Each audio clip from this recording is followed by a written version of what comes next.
This episode of Destructoid is brought to you by Ting. Coming up on Destructoid, could Valve be hinting at Source Engine 2?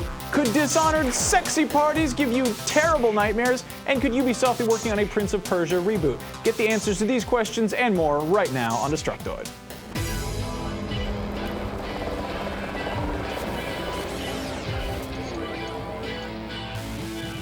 Welcome to Destructoid. I'm Tara Long. And I'm Max Scoville. Happy Monday, Max. Happy Monday, Tara. How was your weekend? My weekend was actually quite lovely. I went to Adam Kovic's wedding. He hosts Inside Gaming for Machinima. I heard about that. We're technically enemies, but I still wanted to watch him get married to a lady. That it was very lovely. convenient because normally at weddings people are like, what do you do? And I'm like, well, you see this internet in the video games, but with that I was like, I have like Adam's job, but it's different. Yeah. Which was pretty convenient. That's convenient. But it was very cute. A lot of Simpsons references in this wedding. Congratulations, Adam. Congrats, Adam and Jess. Let's get into the news. Enough of this lovey-dovey garbage.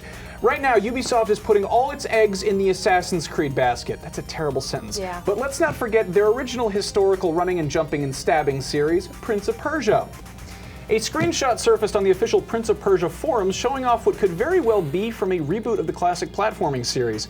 The screen shows off a guy standing in front of people and he's like giving a speech or something, and there's like some thatched roofs and shit in the background, and everyone's sort of wearing togas and tunics and you know, stuff like that. It's not exactly the most flattering screenshot visually. It doesn't look like a super fun game, and according to the numbers and stuff, it appears to be running at a sluggish 13 frames per second, which is not very smooth.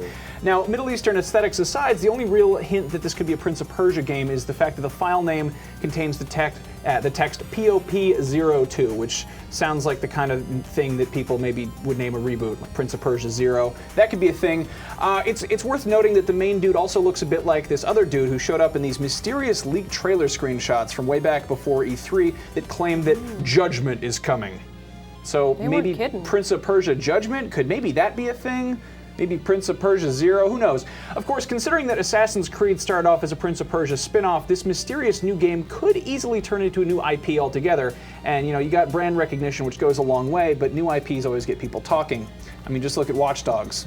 Do we have Watch Dogs? No, we don't have any Watch Dogs news. You guys are always asking that. When we get news, we tell you about it. That's our job. I know. But no, you we get to report on all the fun stuff like Watch Dogs. We'll find out more about this new gritty, muddy, 13 frame per second Prince of Persia game or whatever it is. Yes. But yeah. Both truth and judgment shall be revealed soon. Tell us about another game with some stabbing. Yeah, speaking of games that involve running and jumping and stabbing, Bethesda just released 8 new screenshots from Dishonored, which seems silly because we've already seen tons of video, so why don't you just show us more of the video? Like, holy crap, never mind, that is that? I do not want to see a video of that. Nope, sorry, shut it down.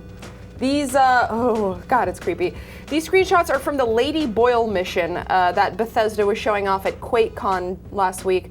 This mission takes place about halfway through the game, and it requires you to infiltrate a masquerade party at Lady Boyle's mansion and assassinate her while her guests and friends are partying below. The only problem is there are 3 Lady Boyles at the party, each one wearing different color variations of the same outfit, and you don't know which is which. So that presents you with a couple choices. You can just bust in Scarface style and kill everyone in sight, or you can pose as a guest at the party and then use dialogue with other NPCs in order to get clues to locate and find out which one is actually Lady Boyle, so then you can assassinate her later in private, which is pretty cool. The whole game offers you tons of choices like that, and the screenshots give a pretty good look inside the mansion, where they apparently serve whole sharks for dinner. Am I seeing that incorrectly, or is that a whole shark on a table?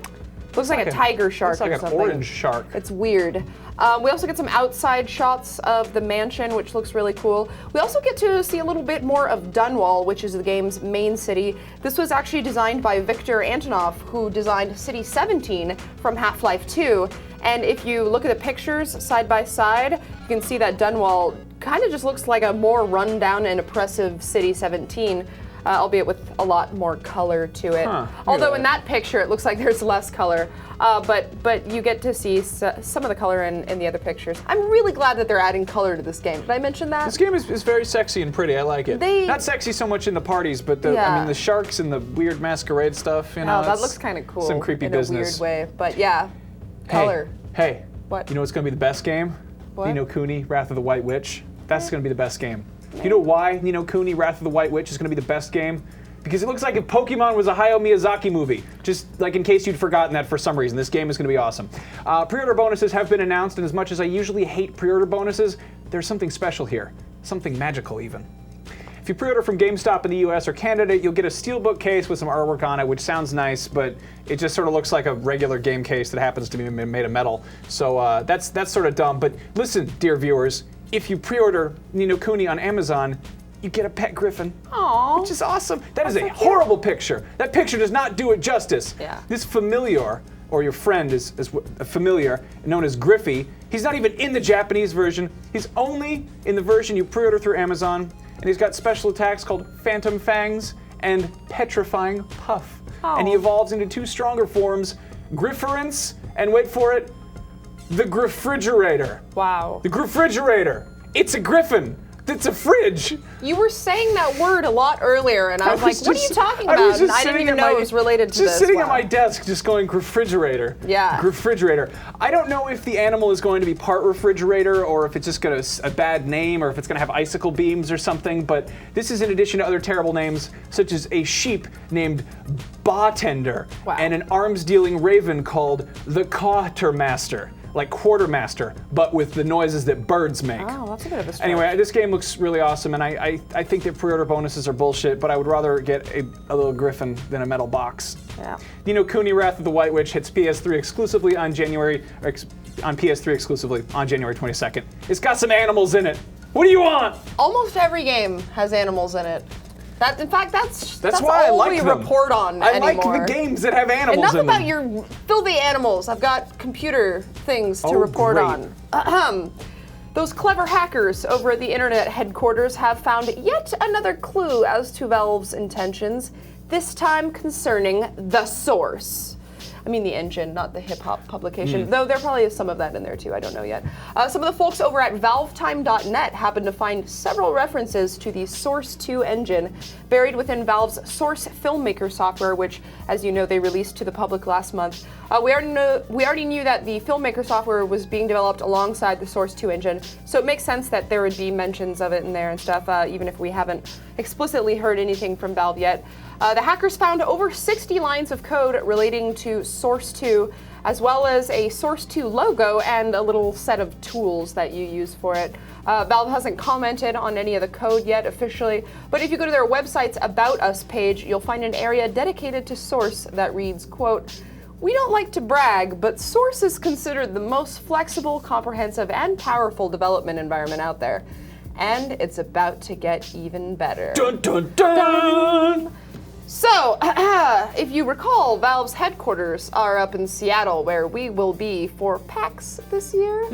So maybe we can treat a few of the Valve employees to some free booze to get to the bottom of this. We won't be Gabe the only Newell, ones. you have my number. They make the games. They don't. Everyone has free booze at PAX. I'm This isn't gonna seducing work Gabe. at all. This is the worst idea ever. We should don't get you thank our coins, sponsor? gold coins. Okay, fine. I'll work on my seducing. Let's take a moment to thank our sponsor, Ting.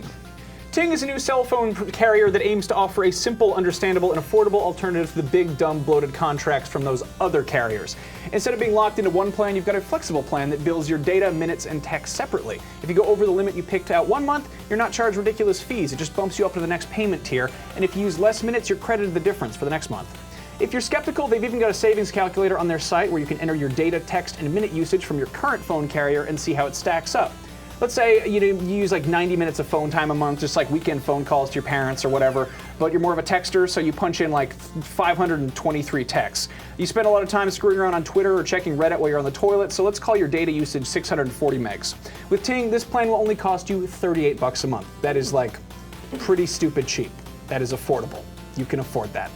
Because you watch our show and we want you guys to have nice things, you can get $50 off any device purchase when you sign up at Destructoid.ting.com. It is a great alternative to normal cell phone BS, and every sign up helps support our show. Again, that is Destructoid.ting.com. Wish they had something like that when I signed up for my cell phone plan. That would have been nice to know about. Thanks a lot, Max. Thank you, Ting. I'm trying to help these people. Yes, check out Ting.com. Back to the show. One last thing before we leave you guys today. Our good buddies over at FTW have just launched a brand new site and developers dashboard, which you should go check out like right this second, or like in 5 minutes when we're done talking about it. If you're not familiar, FTW is a cross-platform universal ID for gamers. So if a developer has this enabled for their game, it allows you to keep track of all your save files, all your high scores, and your friends list across a bunch of different platforms. So right now it's about to launch for mobile devices, so you've got iPhone, Android, and PC and Mac, and they'll be adding Xbox and PS3 compatibility very soon. It's a pretty slick idea, and we like a lot of what they're doing, so you should definitely check it out. If you're a developer, you can head over to ftw.co to download the FTW kit. And if you're a gamer just looking for more info, you can visit that same link and reserve your nickname. I assume DongLord420 is already taken, Max? Yeah, but only because Ultimate MILF Destroyer was too long. Wow, lovely. Thank That's you not for really that. my username, I'm kidding. We will be back here on Wednesday with more show for you, but until then, you should make sure you subscribe to us on Twitter. He is Max Scoville, I am Tara Longest, and together we make up the Detoid Show. Why don't you send us outwards? Refrigerator. Stop saying that. Refrigerator. Stop it. Have a good night. Refrigerator. Stop.